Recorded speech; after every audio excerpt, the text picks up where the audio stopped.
أقيمت بالأمس مباراة نادي الإسماعيلي ونادي الاتحاد السكندري، وفاز فيها نادي الإسماعيلي بثلاثة أهداف مقابل هدف واحد.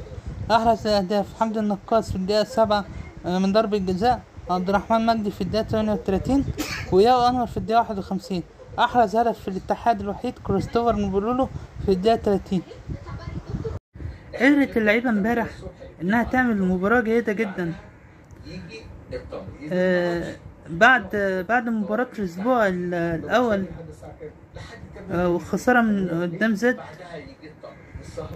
شكل تاني امبارح شوفنا فيه اللعيبة، وخصوصا اللعيبة الشباب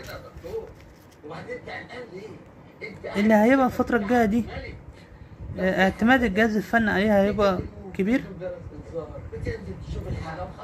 خلاص ما اليوم هيبقى خلص وانا خلصت والمفروض ان انا ابدا يوم جديد. من اللعيبه انطلقت امبارح. اتفضل انا مش مرتاح لك من ساعه ما شفتك. اتفضل. اياد العسقلاني و عبد الرحمن مجدي وياو انور.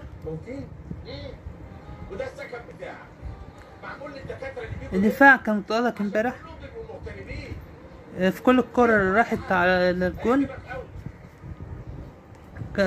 شالوها، الا الجون اللي دخل بس، يعني مفيش مشكلة عادي.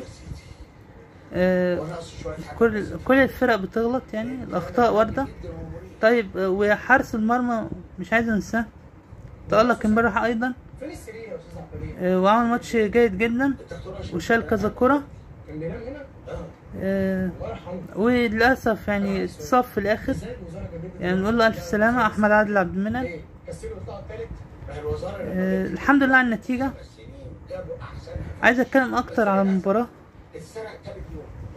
بالنسبة لي يعني الإسماعيلي اعتمد امبارح على الأطراف بشكل كبير جدا،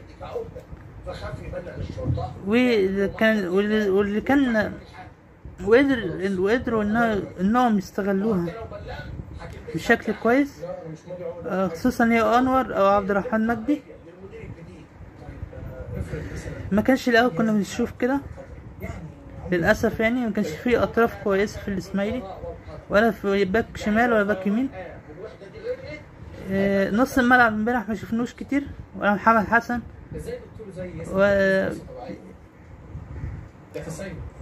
بس يعني نص الملعب كان شغال حلو امبارح، ما كانش وحش خلاص.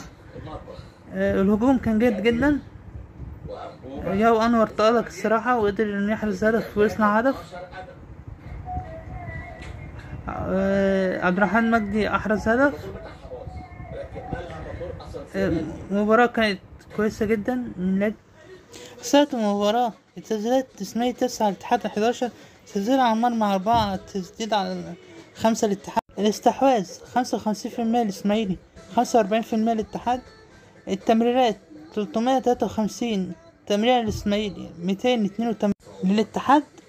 دقة التمرير 73% إسماعيلي 68% الاتحاد. الأخطاء 10 للإسماعيلي 18 الاتحاد.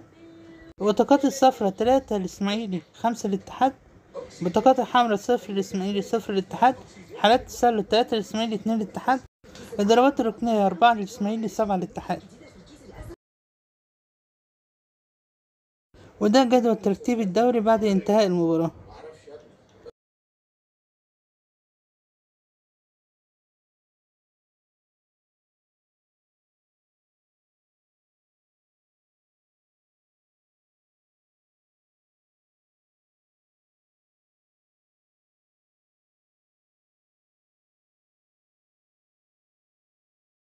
لو عجبكم الفيديو اعملوا لايك للفيديو واشتركوا في القناة واضغطوا على زر الجرس عشان كل جديد يوصلكوا. شكرا.